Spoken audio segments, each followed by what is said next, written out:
Gather round the fire, friends, beneath a sky heavy with the whispers of the past. Welcome back to Tales of the Untamed West, where the frontier's untamed spirit meets the ancient stories of the Diné. Tonight we journey to the sacred Shiprock, a place where the earth touches the stars, and a young Navajo man faced a trial that would echo through time. This is a tale of betrayal, redemption, and the truth of the heart. A Navajo folktale woven with the wild threads of the West. Meet Weishong, a blacksmith haunted by his past, and follow his quest to face a serpent's whisper. If you loved the song of the wandering crow, the ghost of Black Mesa, the spirit of Red Canyon, the coyote's riddle, and the raven's flight, this story will ignite your spirit. Hit that subscribe button and let's step into the shadows of Shiprock. Keep the fire burning and let's begin. In the year 1890, the sacred lands of Shiprock stood as a beacon for the Diné, a towering monolith rising from the desert like a ship adrift in a sea of sand. Its jagged peak pierced the sky, its red stone walls etched with petroglyphs, serpents, stars, and warriors that spoke of the Navajo's ancient bond with the earth. The desert stretched vast around it, golden dunes shimmering under a relentless sun, while the air carried the scent of sage and dust, a reminder of the land's enduring spirit. At the monolith's base, a small village nestled among junipers, its hogans blending into the earth, their rounded roofs adorned with subtle geometric patterns of zigzags and diamonds. Here lived Weishong, a man of 30 summers, with hands that forged iron into beauty and a heart shadowed by regret. The village was a sanctuary of tradition, its people bound by the stories of their ancestors. Women wove baskets under the shade, their fingers threading patterns of the sky, while men tended to the horses, their laughter a steady rhythm. Children played among the dunes, their voices echoing through the desert, a sound as precious as rain in a land of thirst. Weishong's family lived in a hogan near the village's edge, where his father, Hozo, carved bows from juniper, his hands steady despite the years. His mother, Dolly, spun wool into thread, her songs a melody of peace. Weishong's younger sister, Nijoni, a storyteller with a voice like the wind, sat by the fire, her tales a light in the village's heart. Each evening, the village gathered around a communal fire, the elders sharing stories under a sky that shimmered with stars. Nijoni's grandfather, Todichi'i, was the keeper of tales, his gray hair glowing in the firelight, his voice a river of wisdom. He spoke of the holy people, of spirits that roamed the land, and of Serpent, the guardian of truth, whose whisper could reveal the heart's deepest secrets. Serpent sees through lies, Todichi'i would say, but its truth comes with a price.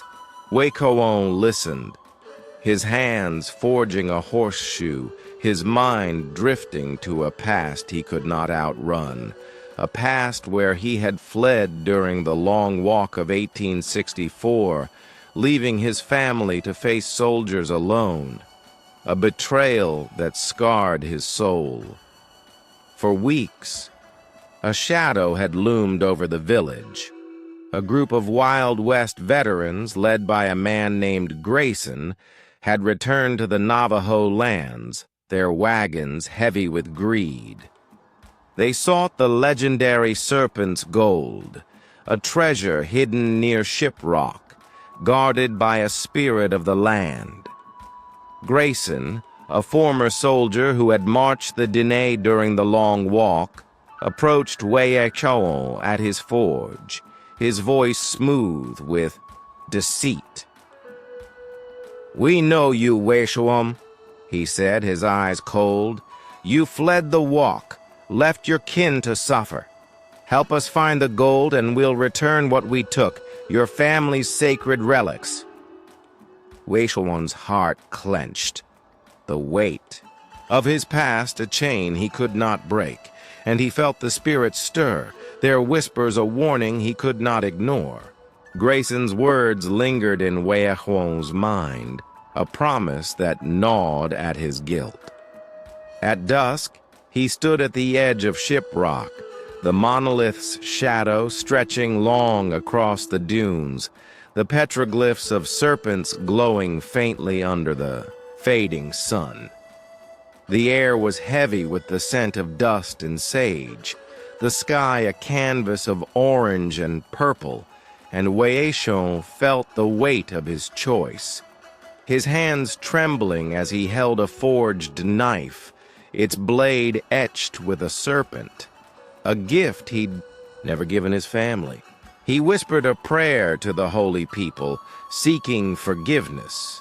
But the wind answered with a hiss, a rattlesnake, its scales shimmering like gold, coiled at the monolith's base, its amber eyes glowing with a spirit's light.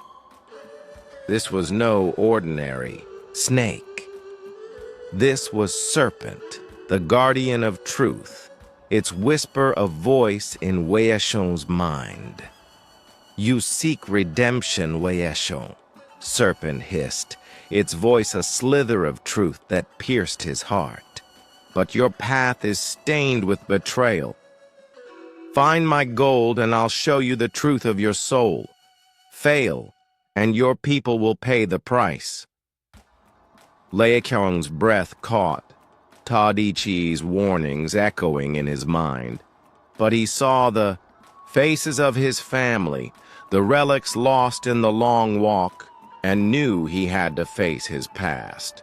"I'll find your gold," he said, his voice steady, the knife a promise in his hand. Serpent's eyes gleamed, its rattle a warning, and it slithered into the shadows, leaving Wei-Chon alone with the monolith, the whisper of truth a weight he could not shake. At dawn, Wei-Chon returned to the village, his steps quick with purpose. He found Nijoni weaving a tale by the fire, her voice a melody of stars, her eyes sharp with concern. "I'm going with Grayson's men," he said, his voice low. "They seek Serpent's gold, and I'll bring back our relics." Nijoni's gaze hardened, her storyteller's heart sensing the spirits at work. "You can't trust them, brother," she said, her voice fierce. "Let me come with you." Wei-Chon hesitated, his guilt a shadow, but he saw the strength in her eyes, the same strength he'd abandoned years ago, and nodded, his heart heavy with hope. As they prepared to leave, a figure approached. Jesse, a Wild West veteran with a scarred face, his rifle slung over his shoulder, his eyes heavy with regret. Jesse had been part of the long walk, but guilt had driven him to help the Diné, his hands stained with the past he sought to mend. "I heard Grayson's plan," he said, his voice rough. "He'll betray you, Wei-Chon. Let me join you. I owe your people a debt." Wei-Chon felt the spirit's approval in Serpent's distant hiss, a fragile alliance born of necessity. The trio set out under a blazing sun, Serpent's whisper a guide in Wei-Chon's mind, the monolith a silent guardian. Weechawon led the way, his tunic catching the wind, Nijoni at his side, her stories a shield of light, and Jesse behind, his rifle a reminder of the past. The desert stretched before them, a sea of dunes and cracked earth, the horizon hiding, Serpent's gold, a treasure that would test Weechawon's heart and lead him to the truth he feared. The desert sun scorched the earth as Weechawon, Nijoni, and Jesse trekked toward Shiprock's northern face, where Serpent's whisper led them. The monolith loomed like a sentinel, its red stone walls casting long shadows across the dunes, the petroglyphs of serpents glowing faintly in the light. Grayson and his men followed, their wagons creaking with greed, their rifles gleaming, their laughter harsh against the desert's silence.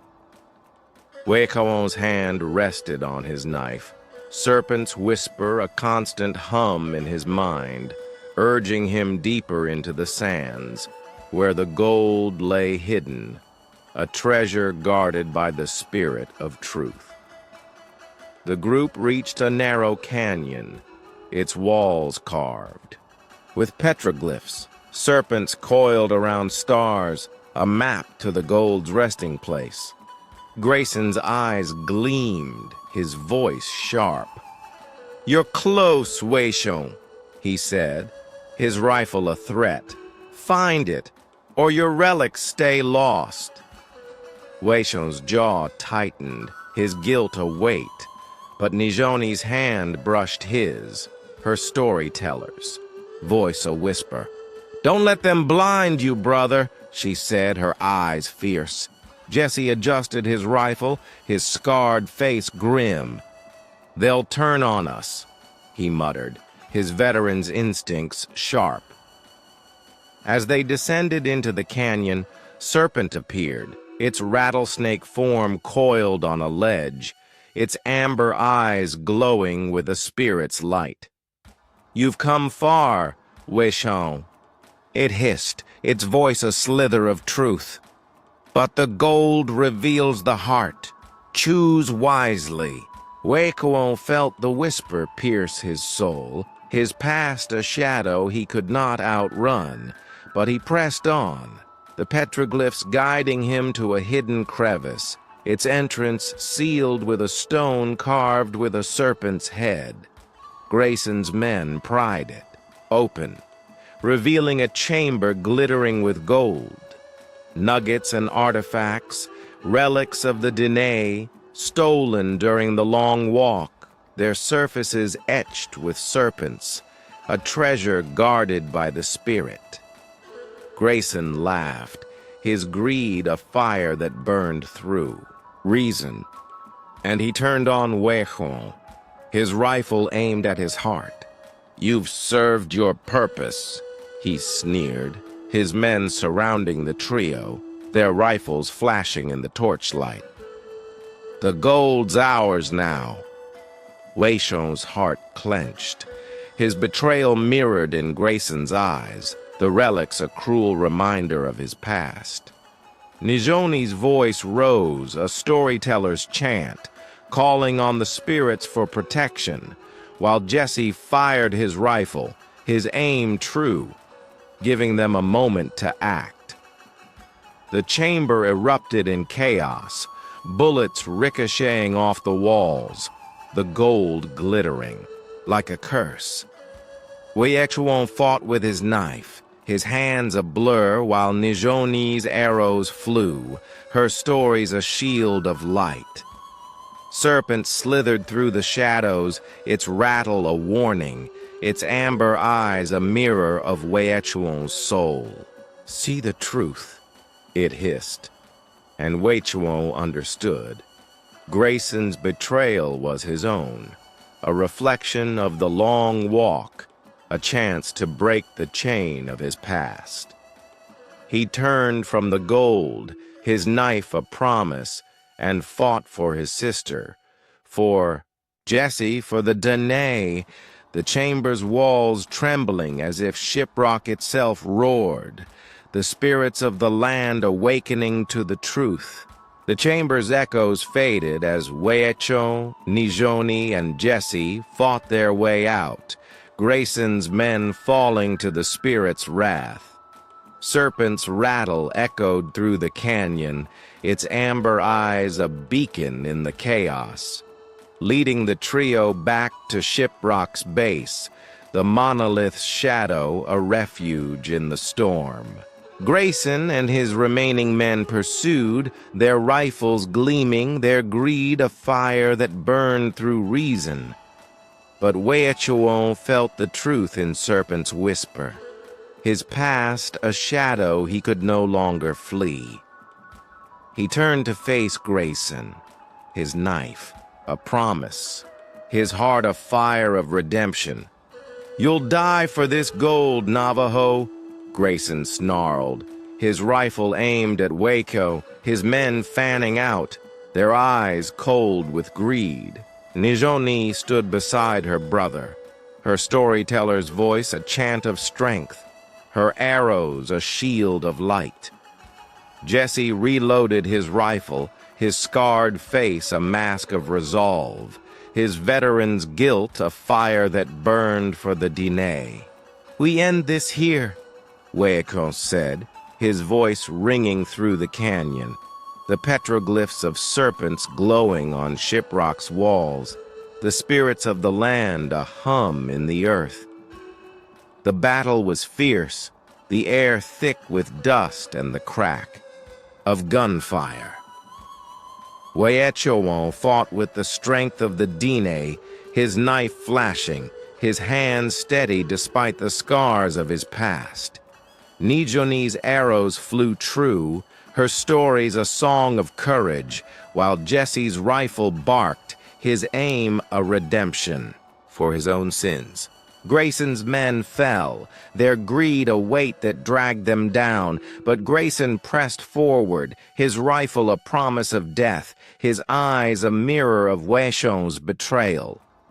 Serpent appeared, its rattlesnake form slithering through the sand, its amber eyes glowing with truth. "Choose, Weecho," it hissed, its voice a slither that pierced his soul. "The gold or your people?" Weecho saw the relics in his mind, the sacred items lost in the long walk, but he saw Nijoni's face, the village, the monolith, and knew the truth. Redemption lay not in treasure, but in loyalty. He turned from the gold, his knife aimed at Grayson, and fought for his people, for Shiprock, for the Diné's future. Grayson roared, his rifle firing, but Serpent struck, its fangs a flash of gold, its venom a curse that stopped Grayson's heart. The remaining men fled, their wagons abandoned, their greed swallowed by the desert, and the canyon fell silent. The petroglyphs a testament to the Diné's survival. Weecho knelt in the sand, his hands stained with dust, his heart afire of redemption, and felt Serpent's whisper fade, its truth a light that broke the chains of his past. Nijoni's hand found his, her storyteller's voice a song of peace, and Jesse stood beside them, his rifle a symbol of a debt repaid, the monolith a guardian of their victory. The desert's silence returned as Weecho, Nijoni, and Jesse stood at Shiprock's base, the monolith's shadow a sanctuary under the setting sun. The petroglyphs of serpents glowed faintly, their light a promise of peace, the air filled with the scent of sage and earth, a balm for the wounded land. Serpent's form shimmered one last time, its rattlesnake body dissolving into the sand, its amber eyes a final whisper of truth. "You've chosen well, Weecho," it hissed, its voice a slither of peace. "Your heart is redeemed." Weechuan felt the weight of his past lift, his betrayal a shadow that faded in the light of his loyalty, his hand steady as he held the knife, a symbol of his new path. The trio returned to the village, their steps light, the monolith, a silent guardian. The village gathered at the fire, their faces a mix of relief and joy, the Hogans standing strong, the horses grazing peacefully. Hojo ran to Weishol, his bow a gift as he pulled his son into a fierce hug. "You've come home," he said, his tears falling, his voice thick with pride. Doli embraced Nijoni, her songs a melody of love, while Todichi'i led a chant, a song of thanks to the holy people, to Serpent, to the land that held their stories. That night, the village held a ceremony, the fire blazing high, its flames dancing under the stars. Todichi'i told the tale of Weechon's journey, his voice a river of wisdom, a story of betrayal and redemption that echoed through the desert. Weechon stood with his people, the monolith glowing under the moon, the petroglyphs, a testament to their survival. Doli wove him a new blanket, its threads patterned with serpents and stars, draping it over his shoulders. "For your truth," she said, her eyes shining. Hozo handed him a forged iron pendant, its shape a serpent, a gift of strength for his hands.